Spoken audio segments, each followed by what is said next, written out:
Muy bien, vamos a arrancar la clase número 4 con problemas de termodinámica. Con problemas de termodinámica, en este caso un problema de segundo principio de la termodinámica.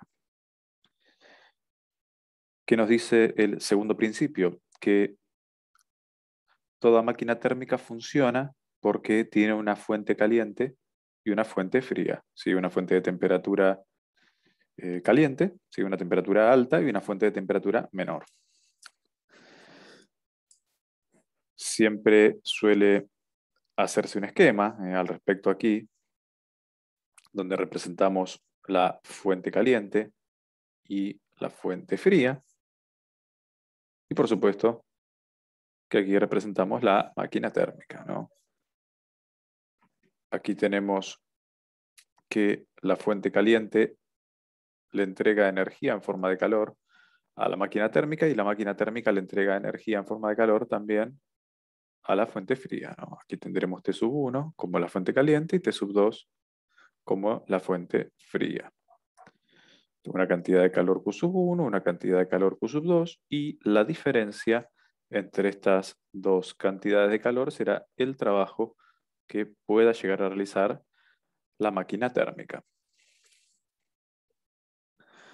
Por supuesto que esta máquina térmica va a tener un rendimiento, ¿sí? Un rendimiento que será igual al trabajo, ¿sí? Al trabajo que puedo realizar respecto de la energía que tengo disponible, ¿no? La energía que tengo disponible en forma de calor es la Q sub 1, que viene de la fuente caliente. Por supuesto que si esto lo desarrollas, considerando que W es la diferencia de las energías en forma de calor, tendríamos Q sub 1 menos Q sub 2 sobre Q sub 1, que nos dará lugar a 1 menos Q sub 2 sobre Q sub 1. Fíjate que esto te pone en evidencia de que mayor será el rendimiento de la máquina térmica cuanto mayor sea la diferencia de cuanto mayor sea la cantidad de diferencia de cantidad de calor entre Q sub 1 y Q sub 2. En el caso de la máquina térmica reversible, se verifica que la relación entre cantidades de calor Q sub 2 y Q sub 1 equivale a la relación entre la temperatura de la fuente fría y la temperatura de la fuente caliente. Este concepto en máquina térmica reversible.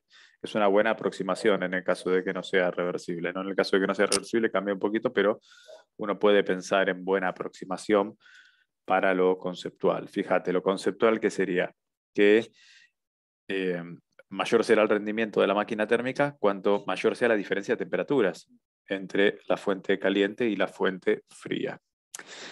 Y, y esto uno lo puede pensar en conceptos de la actividad física, salvando las distancias y los factores biológicos que puedan llegar a aparecer, ambientales, climáticos y la salud de cada uno, ¿no? Pero esto nos da a pensar que el cuerpo como máquina térmica funciona mejor en invierno. ¿Por qué? La fuente caliente sería, bueno, tu propio cuerpo, el interior de tu propio cuerpo cuando ya entró en calor. La máquina térmica es tu cuerpo realizando algún ejercicio físico y la fuente fría sería la temperatura ambiente. Siguiendo esta fórmula del rendimiento de la máquina térmica, nos costaría menos trabajo o nos sería más fácil realizar ejercicio cuando hace frío. Por supuesto que ya entrando en calor, ¿no? Habiendo entrado en calor. Tal vez esto da a pensar por qué en verano cuesta tanto, ¿no?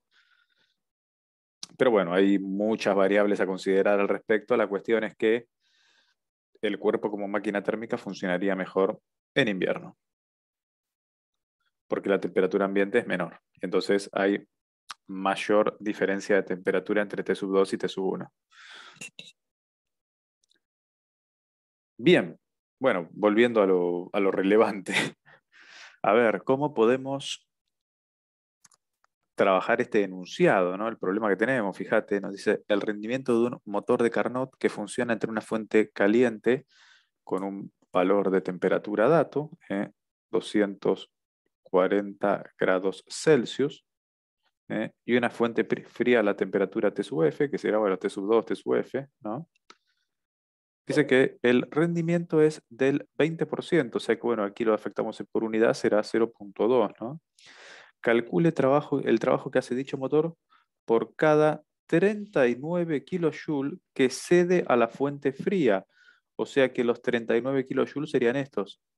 ¿eh? Que la máquina térmica cede a la fuente fría.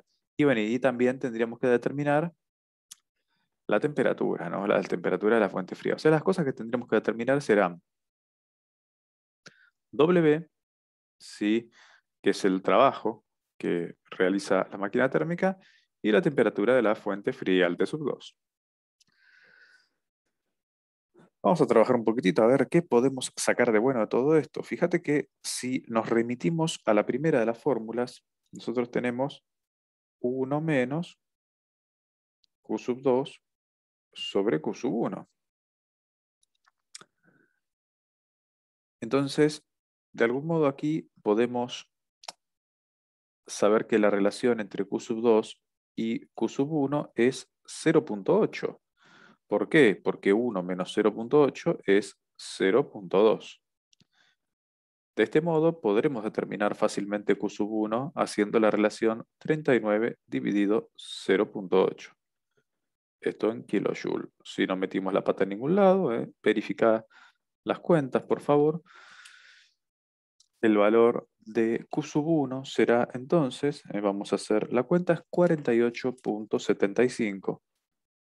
48,75 kilojoule, pero aquí no terminó la cosa. Lo que nosotros tenemos que determinar es el trabajo que desarrolla la máquina térmica. Entonces tendríamos que hacer W igual a Q sub 1 menos Q sub 2. Y este valor nos dará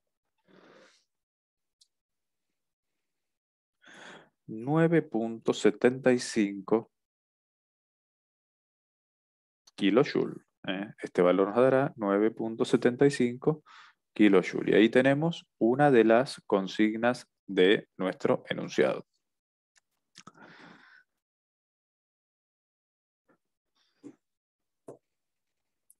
En lo que respecta a la determinación de la fuente fría, bueno, ya no tendrás más misterio, ¿no? Tendrás que trabajar con estas fórmulas y con esta relación, porque la relación Q sub 2 sobre Q sub 1 la tenemos y vale 0,8.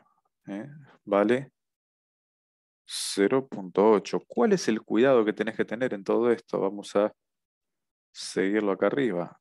¿Cuál es el cuidado que tenés que tener? Es que las temperaturas las vas a tener que trabajar en Kelvin.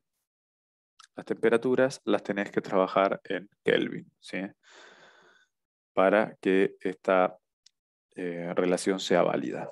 ¿Sí? Entonces vas a tener una temperatura de T sub 2 en grados Celsius, si querés, más 273, ¿sí? Para convertirlo a Kelvin.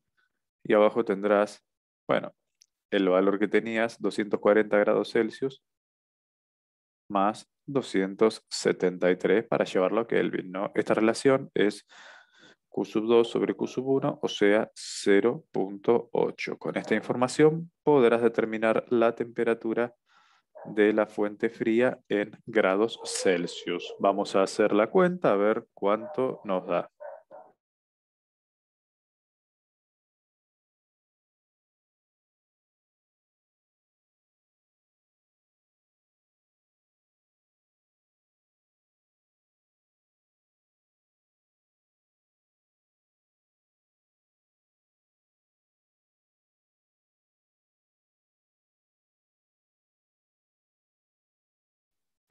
El valor que nos da esta cuenta es 137,4 grados Celsius. El valor que nos da es 137,4 grados Celsius. Y aquí hemos determinado los dos puntos que nos ha pedido el enunciado. Hemos determinado el trabajo realizado por la máquina térmica y la temperatura de la fuente fría. Fíjate que efectivamente coincide con la respuesta que nos han volcado aquí de cortesía.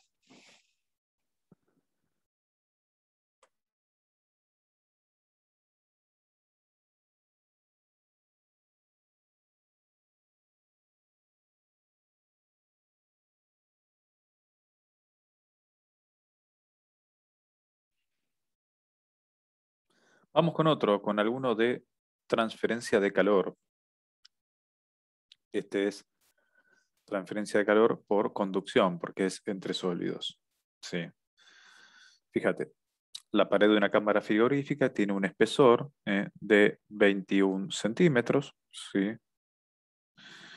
Y una conductividad térmica de 1, con las unidades que correspondan. La temperatura de la superficie interna de la pared es T sub I, lo marca como temperatura interior, y la de la superficie externa es T sub B.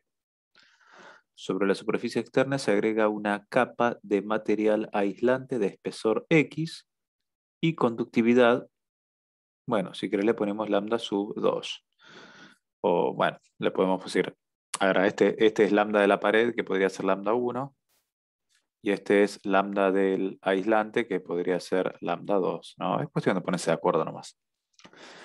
Con el propósito de reducir al 39% la potencia calorífica por unidad de área que ingresa al interior de la cámara en régimen estacionario. Calcule el espesor X de la capa aislante. Considere que la superficie exterior del aislante debe quedar a la temperatura T sub B. Bueno, a ver, vamos a pensar un poquitito lo que nos están diciendo, ¿no? Nosotros tenemos una pared, ¿sí? Nosotros tenemos una pared y, bueno, tenemos el espesor conocido, las propiedades térmicas de la pared las tenemos conocidas. Así que, bueno, vamos a empezar por ahí, ¿no? Tenemos este espesor que es conocido y el lambda 1 que también es conocido. Es una cámara frigorífica, así que se espera, ¿sí? Se espera que de este lado, obviamente, ¿sí? Del lado de la cámara frigorífica, este podemos simular que es el lado de la cámara, la corriente calorífica que sería, bueno, en realidad la potencia calorífica, porque la corriente calorífica se mide en watts, va desde el ambiente, que está más caliente, ¿sí? Que será la temperatura exterior, hacia la cámara, que tendrá la temperatura interior. Entonces, de algún modo, esta corriente calorífica en forma de watt, de potencia calorífica, vendrá así. Llamémosle el valor de H, ¿no? El H vendrá así porque la corriente calorífica va a expensas de la disminución de la temperatura. Sería parecido a pensar en un circuito eléctrico que la resistencia va del punto de mayor potencial, perdón, la corriente va del punto de mayor potencial al de menor potencial, según nuestra convención, ¿no? Entonces, la corriente será B sub 1 menos B sub 2 sobre R. Bueno, así como hay una ley que rige el valor de esta corriente a expensas de la diferencia de potencial y considerando el valor de resistencia que limita a este paso de la corriente, no lo impide, pero lo limita. Bueno, también existe una ley para los circuitos térmicos, que es la ley de Fourier, de la transferencia de calor entre sólidos. Y la ley de Fourier lo que te dice es que la corriente calorífica va a expensas de la disminución de la temperatura. En la teoría suele verse como menos lambda por el gradiente de temperatura por diferencial de superficie tiene que ser igual al diferencial de esta potencia calorífica. Esta potencia calorífica que estaríamos buscando. Generalmente el gradiente de temperatura es perpendicular a la superficie. Generalmente el vector gradiente de temperatura es perpendicular a la superficie, entonces este producto, perdón, es paralelo a la superficie, ¿sí? El diferencial de superficie es normal a la superficie, entonces el gradiente de temperatura es perpendicular a la superficie, entonces estos dos vectores serían paralelos y el producto escalar se convierte en el producto algebraico. El gradiente de la temperatura en coordenadas cartesianas y unidimensional será simplemente derivada de la temperatura respecto de X en términos generales. Vamos a pensar que la corriente calorífica no depende de la superficie. Entonces tenemos multiplicado por S igual a H, ¿no? Fíjate que si nosotros expresamos el diferencial de temperatura como la temperatura final menos la temperatura inicial, tendríamos T sub I menos T sub B. Pero bueno, con el menos adelante nos quedará diferente. Entonces, si nosotros queremos obtener el valor de esta potencia calorífica, que vendría a ser la corriente del circuito térmico, tendríamos el punto de mayor temperatura menos el punto de menor temperatura, que vendría a ser como la diferencia de potencial, dividido 1 sobre lambda. Lambda son las propiedades térmicas de la pared, por L, bueno, en este caso será por X, ¿sí? O el espesor, vamos a borrar, será por el espesor sobre la superficie. Y esto vendría a ser como una especie de resistencia térmica, ¿no? Esta vendría a ser el equivalente a la corriente calorífica, ¿sí? Que no para nosotros es potencia calorífica, pero bueno, vendría a ser como una corriente que circula, es igual a la diferencia potencial sobre la resistencia térmica. El 1 sobre lambda por E sobre S es nuestra resistencia térmica, siendo E el espesor y S la superficie, la sección transversal. Así que bueno, esto un poco para entender la fórmula que tendríamos que usar, ¿no? Por supuesto que para nosotros es acá la corriente calorífica o la potencia calorífica por unidad de superficie. Entonces lo que tendrías es el H sobre S igual a T sub E menos T sub I. Todo eso dividido E sobre lambda. Esta es la condición normal, ¿no? La condición original. Ahora lo que nos dicen es, bueno, mira, en esta condición nominal está todo bien, listo, vale esto. Ahora yo lo que propongo es agregar una nueva capa aislante como para ver si podemos reducir este, este gradiente de temperatura, no, sino esta potencia calorífica, ¿sí? Esta potencia calorífica si la podemos reducir a un determinado porcentaje, que ahora veremos cuál es. Entonces vamos a pensar en la misma pared, vamos a pensar en el interior de la cámara, que tenemos el valor T sub I. Vamos a pensar que aquí tenemos el lambda 1 y que tenemos, por supuesto, el espesor E aquí dando vueltas. Y lo que nos dicen es, bueno, mira, acá metemos un nuevo material. Metemos un nuevo material. Vamos a ponerlo así. Metemos un nuevo material y, de algún modo, va a cumplir el rol de aislante. Va a tratar de reducir esta potencia calorífica con su valor lambda 2 y una X a determinar, y aquí tendríamos la temperatura del exterior, ¿no? Por supuesto que ahora, si quisiéramos pensar en H, también vendría así, pero sería diferente, ¿no? Es como que se le colocó un obstáculo más a esta supuesta corriente térmica. Entonces, si se le colocó un obstáculo más, nosotros tendríamos que pensar en la resistencia térmica equivalente. ¿Sí?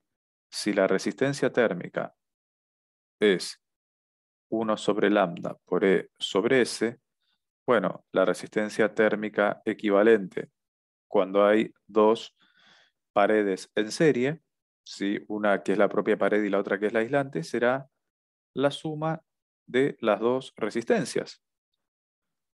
Porque si reduce la potencia calorífica, o sea, reduce la corriente del circuito térmico, es porque esta resistencia es mayor que en el caso anterior. ¿Y de qué manera se logra una mayor resistencia? Y poniéndola en serie. Entonces, la fórmula padece una ligera modificación, la fórmula que tenés aquí arriba, y en la segunda condición vas a tener H sobre S al 39%, que será la temperatura del exterior menos la temperatura interior dividido espesor sobre lambda 1 más X sobre lambda 2. Bueno, y lo que nos dicen ese 0.39 es porque con esta nueva condición, o sea, colocándole una pared aislante, se reduce la potencia calorífica por unidad de área al 39%. O sea, vas a tener el 0.39 de la expresión que tenías arriba. O sea, vos fíjate que si laburas un poquitito esta expresión, aquí tendrías también, bueno, T sub E menos T sub I sobre E sobre lambda 1. Fíjate que hasta ni te importa cuánto vale la temperatura dentro de la cámara y la temperatura ambiente, porque podés simplificarlos. Y bueno, ya es un tema de álgebra esto, ¿no? Habrá que trabajar un poquitito la expresión, pero entiendo que no tendrás dificultades en determinar qué cosa, qué es lo que hay que determinar a todo esto, y el espesor de la pared para que esto ocurra. Así que bueno, habrá que elaborar un poquitito la expresión. Podríamos hacer, bueno, el E sobre lambda 1 son valores conocidos, ¿no? En la primera te podrá quedar E sobre lambda 1 más X sobre lambda 2 igual a 1 sobre 0.39 por E sobre lambda 1. Si a todo esto podemos despejar E sobre lambda 1 como para tener un más cómodo valor de X, bueno, podemos pasarlo restando de este lado. Te va a quedar menos E sobre lambda 1, o mejor aún, podemos sacarlo factor común.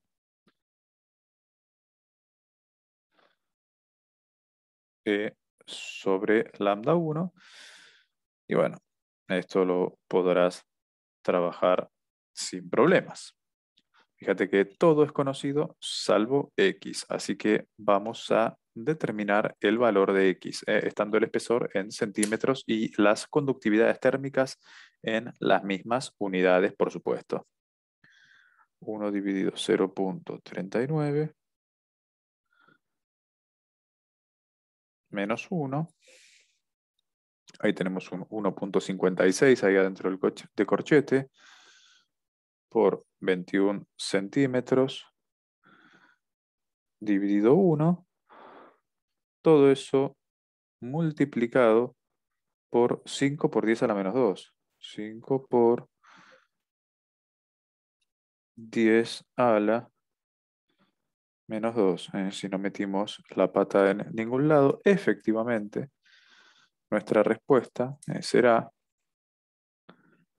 1.64 centímetros. Quiere decir que necesitamos una pared de 1.64 centímetros con este nuevo material que tenemos aquí, en las características térmicas las tenés aquí, para reducir la corriente calorífica a un 39% respecto de la corriente calorífica inicial, ¿no? Así que bueno, es un lindo ejercicio que te hace pensar, bueno, qué efecto te produce colocar el aislante. Bueno, el efecto que te produce es que la corriente calorífica o la potencia calorífica, en este caso por unidad de área, porque bueno, el área termina siendo la misma en ambos casos. Bueno, se reduce porque hemos colocado una resistencia térmica más. Este aislante funciona como resistencia térmica. Y de esta manera pudimos resolver el ejercicio.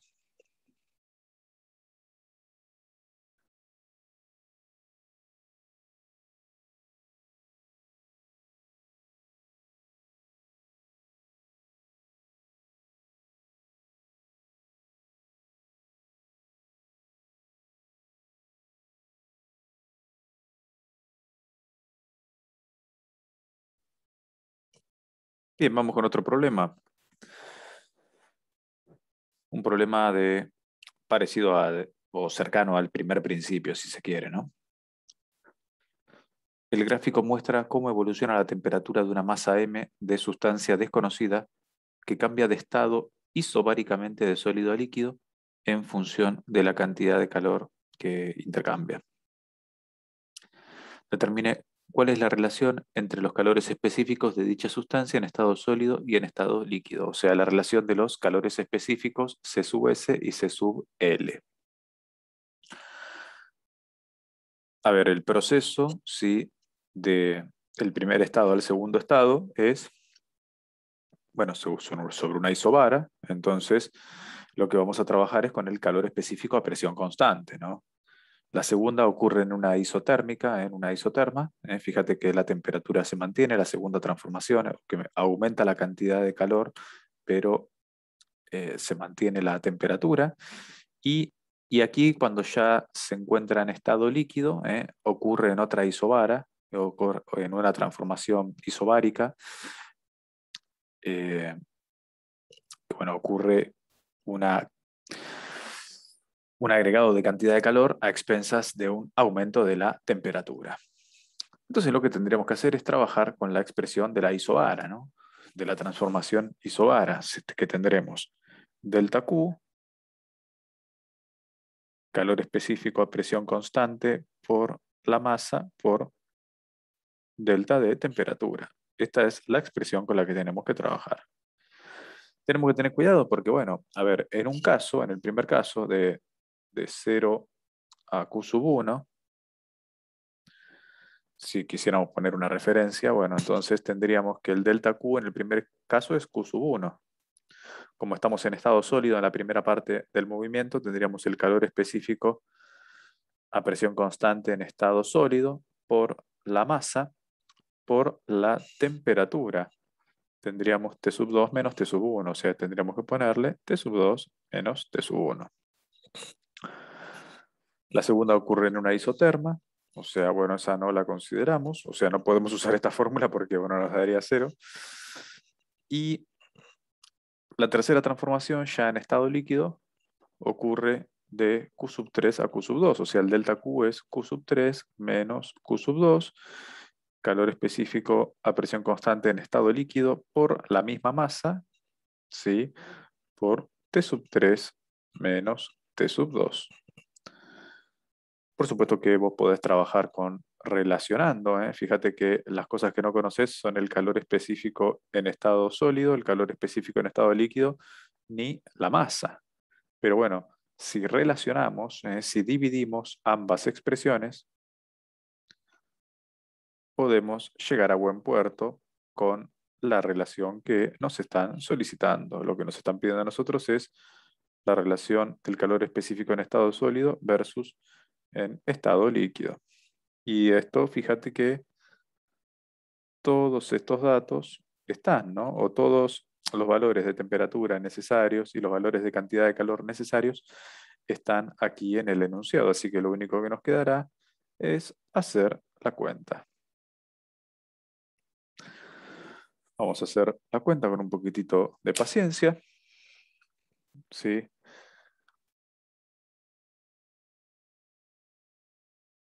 Si hacemos la cuenta, tenemos, bueno, en la primera tenemos, fíjate, podríamos poner, ¿no?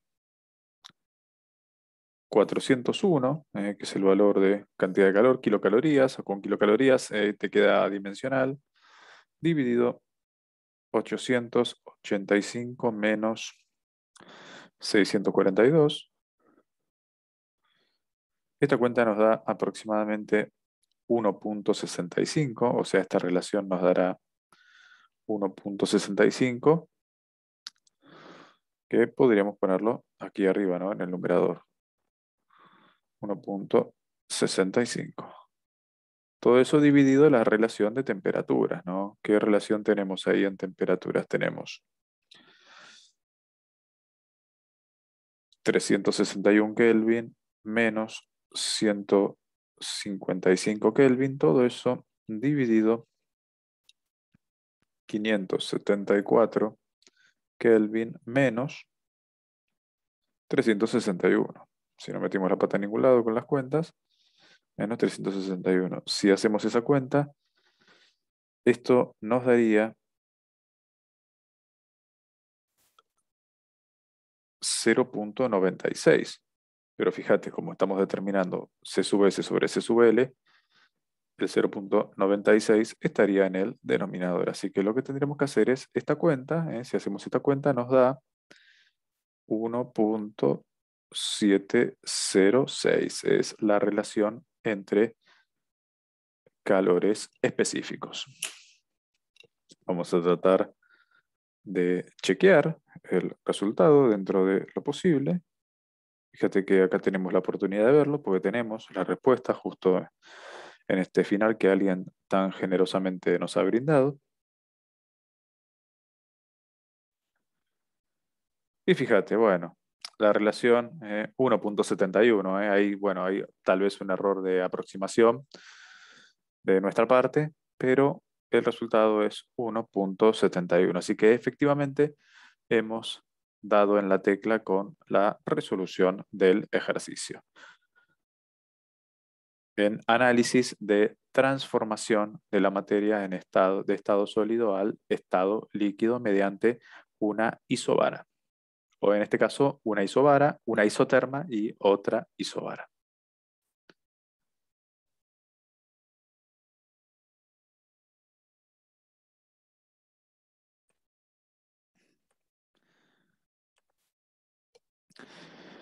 Bien, y vamos con otro de transmisión de calor. Fíjate, lo que tenés es un recipiente esférico, ¿eh? Alguien se levantó en un mal día, como para tomarte un gradiente en coordenadas esféricas. Pero bueno, la parte buena es que el gradiente de temperatura en coordenadas esféricas, la expansión radial espacial, que es la primera, es directamente la derivada de la temperatura respecto del radio, o sea, no es tan grave, no es tan grave.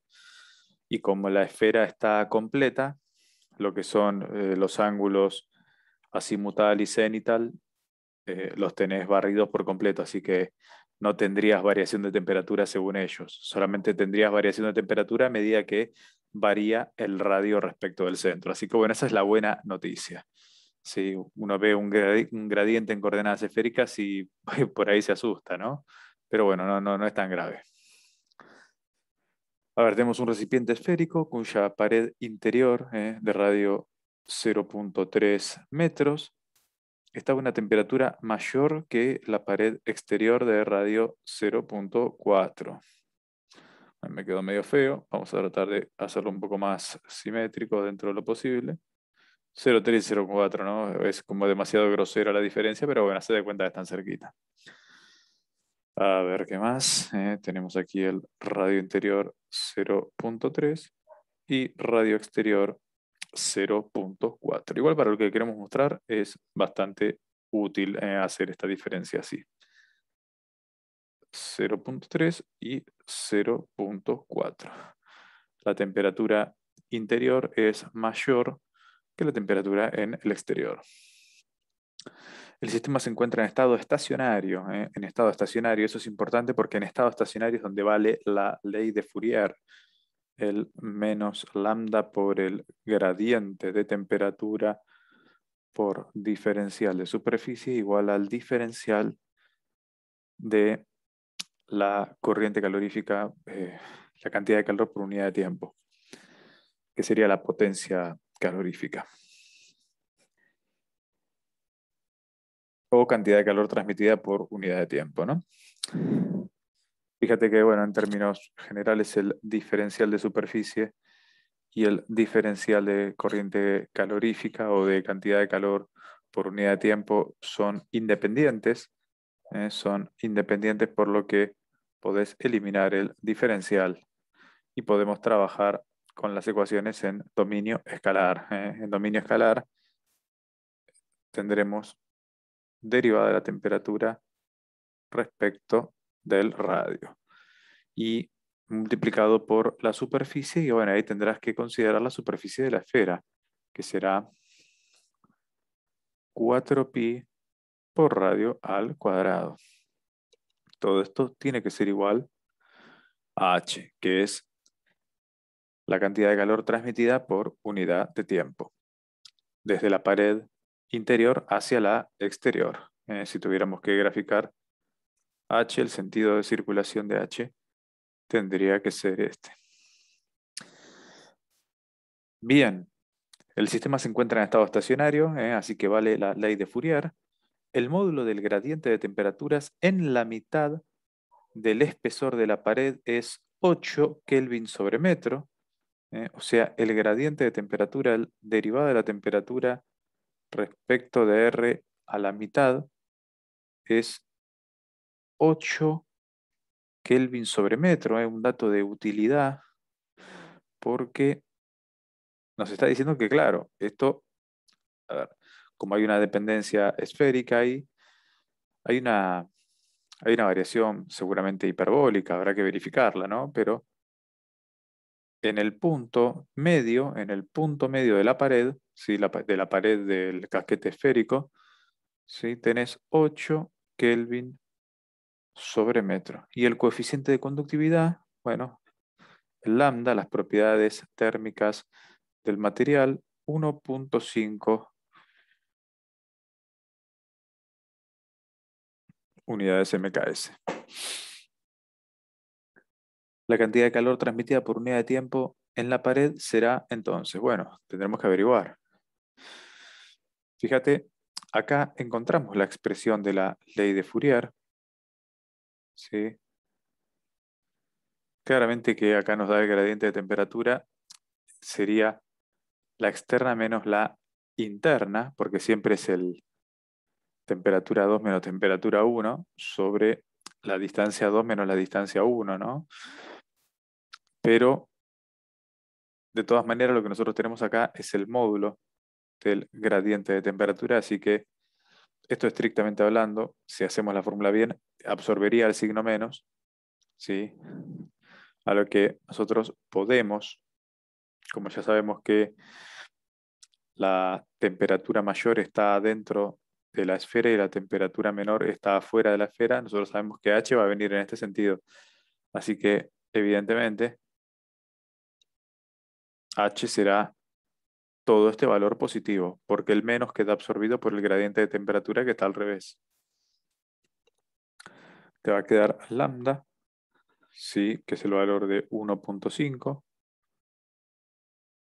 por el gradiente de la temperatura, que será 8 en esta posición, por 4pi por r cuadrado. ¿Qué radio vas a poner? Y el radio tal que te corresponda a el dato del gradiente de temperatura. Fíjate, la mitad del espesor de la pared. O sea, acá tendrías que poner 0.35 al cuadrado.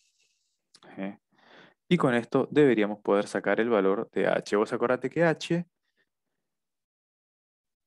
desde el punto de vista eléctrico, sería la corriente, ¿sí? Y así como h tiene que atravesar toda la resistencia térmica de la pared, bueno, la corriente tiene que atravesar la resistencia eléctrica. O sea, tiene que atravesar la resistencia eléctrica. Y no importa si estamos en el medio de la resistencia eléctrica, suponete que esta resistencia eléctrica la podemos dividir en dos.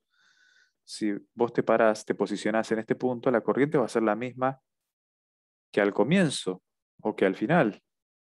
Bueno, acá lo mismo.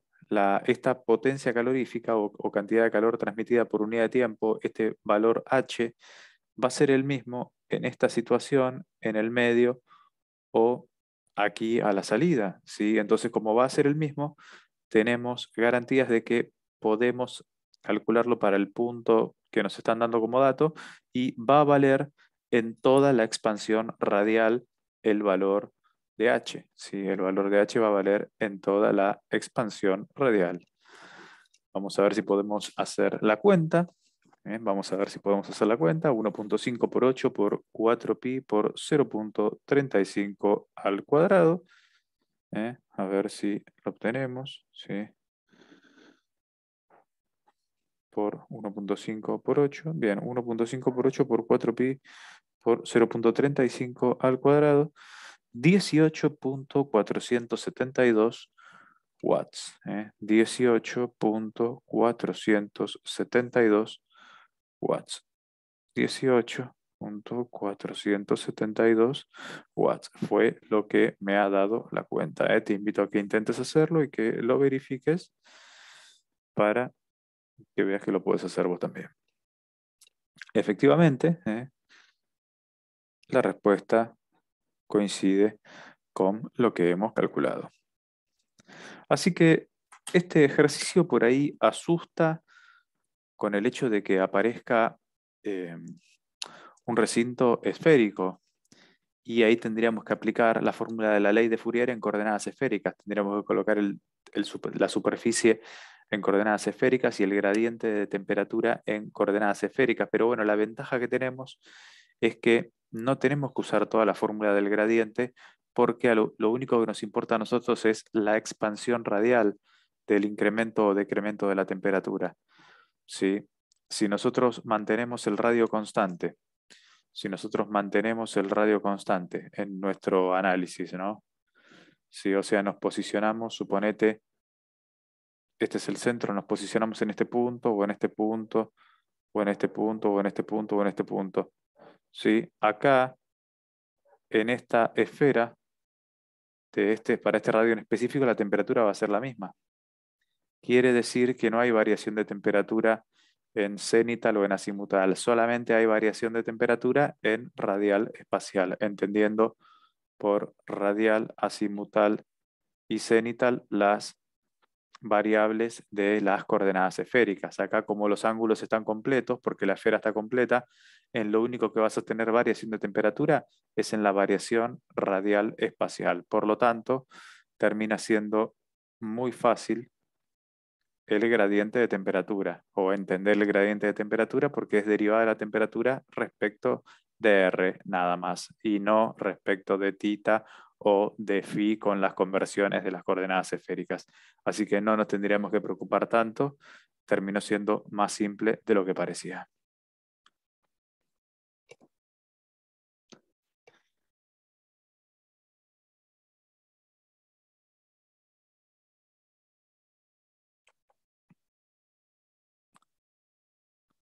Bueno, esta fue la clase número 4.